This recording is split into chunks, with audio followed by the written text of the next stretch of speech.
Well, them is his titles. It's all respect. Like I told everybody for a long time. I'm like, man, me and Canelo.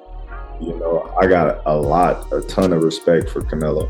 I'm a fan of Canelo. I've always been a fan of Canelo, and I wanted to be the one to give him back his belts. I didn't want my team to hand him back his belts. I wanted to be the one to give him. The thing I wonder is if Crawford was born and made in a laboratory, in a test tube, because that was science. That was pure science.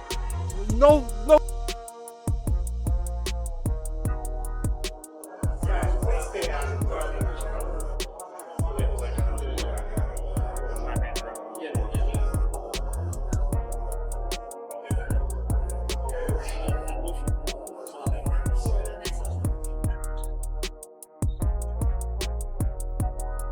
This isn't simply Crawford passing on his titles. It's a clear statement that true greatness goes beyond trophies. Crawford's legacy is defined by his dominance, technique, and performance when it matters most. That's the real game changer, and it's exactly what puts Canelo at a disadvantage. This after. Is it true that you walked up to him and you gave him the belts back? Yeah, for sure. Did that happen? Yeah. Why did you do that? Why'd you do that? They his belts. I want to be the one to, give them back to him. But you mean actually they're your belts? You took it, you won. They're my belts, but my belts is gonna come personalized. Like his belts is personalized. Them his. I took his titles. Gotcha. The belts is going home with him. The titles is coming home with me. I'm gonna get my new belts. And those belts is going home with him. And I just felt like it was only right that I be the one to present him back to him. Now, Crawford breaks down why none of this caught him off guard. His words hit hard. This one wasn't chance. It was destiny realized. He draws a clear line between those who wish for success and those who are certain of it. While the doubters talked, Crawford stayed confident, knowing that calm self-belief is what sets a true champion apart from the legends. Canelo's frustration only shows he couldn't find a way to respond. He was a little frustrated in there, but that's part of the game. The last question is that I know, Trey, after the fight, have you feel yet the significance of this win and what it means in your legacy and your career? To be honest, when I set my sights on doing something and I know what I'm capable of, it's not like a surprise to me. It's a surprise to y'all because y'all didn't believe me. But for me, I knew I could do it. And I believed that I could do it. I just needed the opportunity. Canelo's admission here says a lot. When a fighter admits their body isn't cooperating, it's a clear sign of fading skills. Against Crawford, that vulnerability was laid bare without mercy. This isn't the fearless Canelo we once knew. It's someone grasping for reasons why things went wrong. But excuses don't win battles. Preparation and the ability to adapt do. And Crawford came fully equipped with both. Sometimes you try and your body cannot go, right? That's my frustration. Maybe I can figure out Crawford, but my body cannot go anymore. So I try it, but my body just not let me go. And you need to accept it. That's it. If you think that's tough, wait till you hear Timothy Bradley's take. He dubs Crawford the toughest fighter out there. Bradley's words ring true. Crawford didn't merely win, he completely outclassed Canelo. The fighter some called too small stepped into the ring and gave a masterful performance that shattered the competition. Fans were left in awe, and analysts had nothing to say. This wasn't just a win, it was pure domination. A once-in-a-generation display that will be remembered in boxing history. Crawford, the baddest man on the planet. Y'all saying, no, he too small, Tim. He too small. Man, that was easy. That was easy. That was more easy than I thought. Terence said he was going to have him crying, and he had him crying when they was walking out. They was crying. Oh, yeah. They were damn crying. They was upset. Head was down. They couldn't believe what they just witnessed. Oh, yeah. Boxing performance. I told y'all this was going to be one of the greatest boxing performances of all. Davies summed it up perfectly. This was more than just a victory. It was a showcase of pure boxing skill. Crawford's accuracy, dominance, and calm under pressure laid bare Canelo's weaknesses right in the moment. When a fighter starts showboating, it's a clear sign they've run out of strategies. Crawford transformed the superstar into a mere observer, solidifying his place among the all-time greats. Yeah, he's become... There's an argument that he becomes an all-time great with that performance, like you say, because the majesty, the poise, the presence all week, the pinpoint accuracy of everything he did in there, to the fact that in the end Canelo was frustrated and knew he couldn't do anything to Crawford, and he started visibly frustrated, wasn't it? No, visibly frustrated that he started to do a weird kind of showboating because he didn't have any answers for what was happening and unfolding in front of him. I think Terence Crawford has rubber-stamped himself as an all-time great. Romero's words cut deep because they reveal a harsh truth. Canelo Alvarez didn't appear like someone fighting to win, more like a man just showing up for the payday. That's not what fans come to see, nor what legends are remembered for. Against Crawford, he lacked urgency and fire, often seeming like he had already accepted defeat. For a fighter known for fearlessness, this was the exact opposite. Romero calls it disrespectful, and is spot on. Disrespectful to Crawford, who prepared with greatness in mind, disrespectful to the fans who wanted a battle, and disrespectful to the sport itself, which demands warriors, not passengers. Crawford fought with hunger, pride, and determination to prove his pound-for-pound worth, while Canelo seemed past his prime, more focused on survival than glory. That stark contrast is what made the night unforgettable. And try to win, bro. He went there for a paycheck, and it's disrespectful to boxing, bro. And he's cashing out of boxing, bro. It's sad to see, man. A great fighter, a legend, to be over there and just trying to cash out of boxing any way he can. It's honestly, it's a disgrace to the sport. Roy Jones Jr. breaks down Crawford's brilliance. Early in the fight, Crawford willingly gave Canelo the center of the ring, baiting him into a false sense of control. This was all part of the plan, not a sign of weakness. Having studied the footage and timing, Crawford knew precisely when to reclaim control of the ring. That's the mark of a top-tier boxing mind, understanding not only how to fight but when to strike. Every move, pivot, and adjustment was calculated. Canelo, usually the one setting the pace and distance, found himself forced to react instead of led. That mental shift proved damaging. By the mid-rounds, Crawford had full command, while Canelo's frustration showed him wild, off-target punches. Jones calls it smart, but that barely scratches the surface. It was a masterclass. Crawford didn't just outbox Canelo physically, he outsmarted him inside the ring. Congratulations, magnificent performance tonight. Seemed like the first 3 rounds you were trying to just figure them out. Was that the game plan and start turning it up maybe in round 4? Well, the first 3 rounds, I felt like I was in... And it's that very adaptability that Gio Patia highlights. Crawford's skill in changing tactics is what sets a good apart from the truly elite.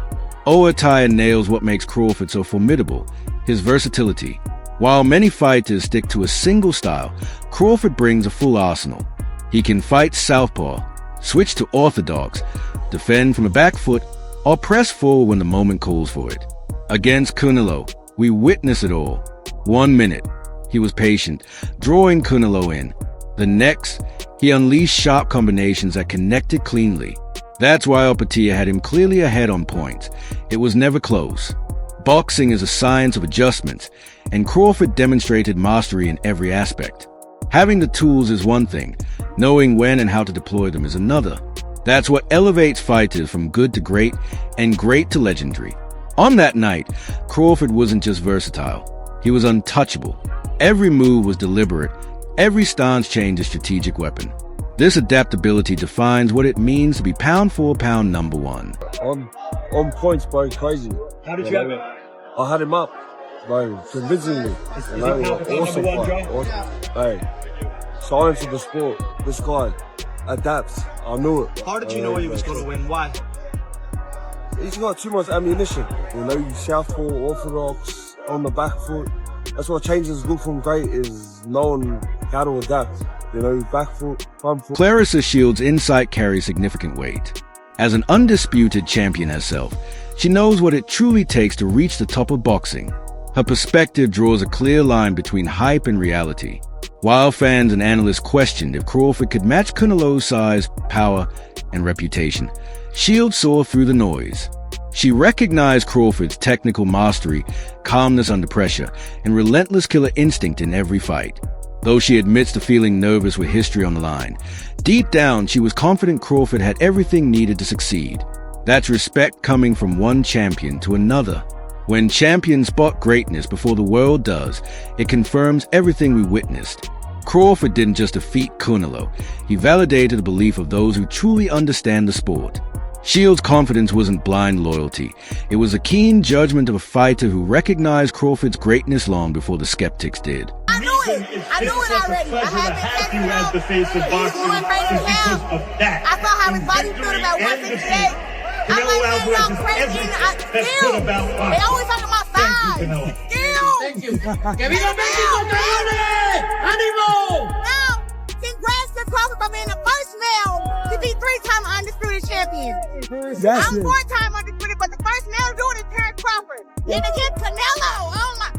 I was nervous. Kenzie delivers a harsh but honest truth about boxing. Sometimes, no matter how great you are, there's just someone who has your number. That's exactly what happened to Canelo against Crawford. This isn't about making excuses, injuries, or age. It's about being on different levels. Crawford proved his timing, skill, and ability to adapt was simply on another plane. While many fighters might hide behind reasons, Mackenzie calls it as it is. When you lose, you accept it, learn from it, and keep moving forward. For Canelo, that a bitter reality, since has been the one breaking others for years. Now, here's a one facing defeat. Crawford didn't just outbox him, he shattered the aura, leaving no room for debate. This wasn't merely a loss, it was domination. And in moments like this, only true fighters can confront themselves honestly. In a fight, never mind a world title fight, when you're losing the fight, full stop, the best thing to do is to dry your tears and crack on. You got to man up. Sometimes somebody just got your number. Carl Froch lays it out with clear, no-nonsense logic. When a fight is as significant and historic, the natural next step is a rematch.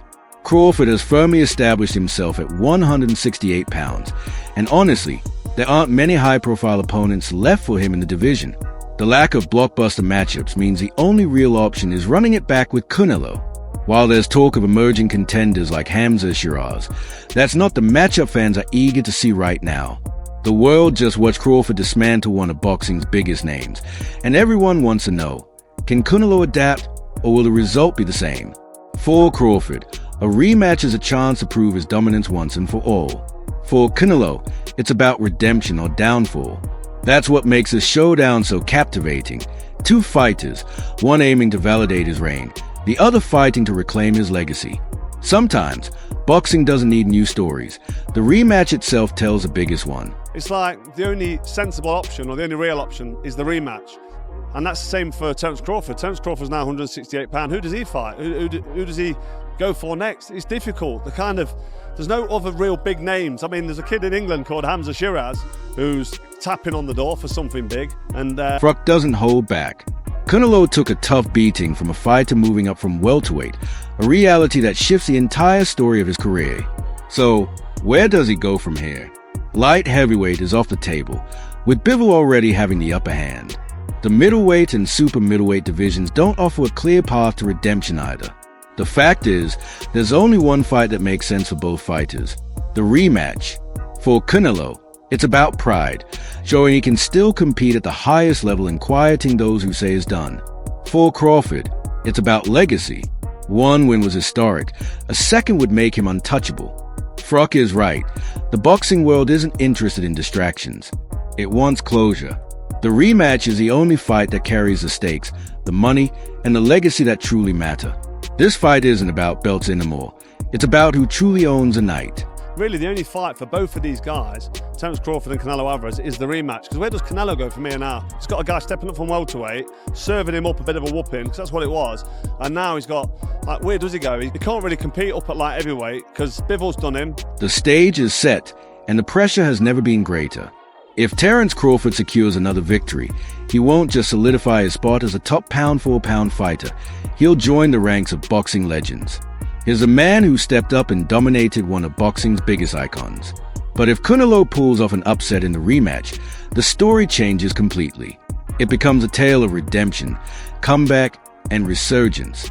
This fight is about more than just titles now.